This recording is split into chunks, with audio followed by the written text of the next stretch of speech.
This is episode number 425 of the Health and Fitness Podcast by InnerFight, brought to you by Smith Street Paleo. All that nice food. Andre, you still smashing those, what are we on, date and seed cookies now? Yeah. That is his favorite. This, folks, is Fitness in Under 3 Minutes. In 3 minutes, we dissect a subject. This one might deserve a bit more, but we're going to kick it off with 3 minutes today. We're talking about training with injuries, how you can continue to train around an injury. Mate, what have you got for us? I think the first step is just to understand that injury is a part of the game and it can happen to anyone regardless of how much mobility or how well you move. It can happen. Sometimes it's out of your control and you just gotta, take ownership of it. So how do we attack it? Step one. First thing that I always do, and I did after my crash, is I just went down and I wrote down in all the cases, what movements can I do?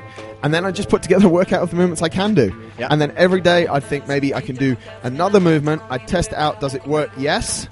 Use it. Is it causing me pain? Is it sending me backwards?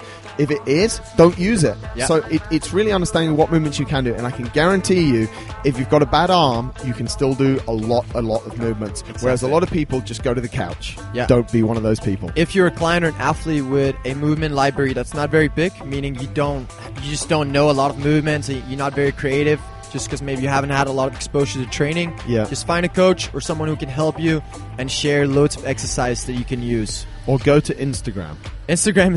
Honestly, Instagram and YouTube is a really good platform for absolutely. That kind of stuff. Even and I have to hand it to him. We've spoken a little bit before. Marcus Philly was on the podcast. When I was running out of ideas because I wanted to keep my training program varied, I'd just go and flick through his Instagram. I've probably in 50 of his posts found one exercise that I could do, but I then incorporated that into my training. So now that you have this movement list, you're now going to start building up your program either yourself or through a coach.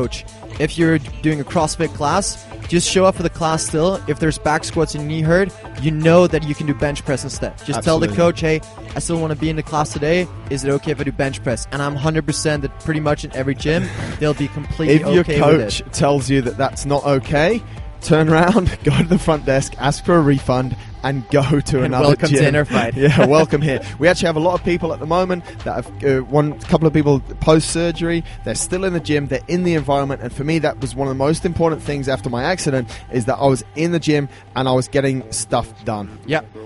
Step 3, create a rehab plan together with your coach and physio. So now you have all these movements you can do and train, and that's all good. But you need also a specific plan for how can you actually get back to normal again. So with your coach and physio, create a plan so you can get back on track. And the final thing, in simple words, take ownership. You own it. Go and make it happen. That has been Fitness in Under 3 Minutes.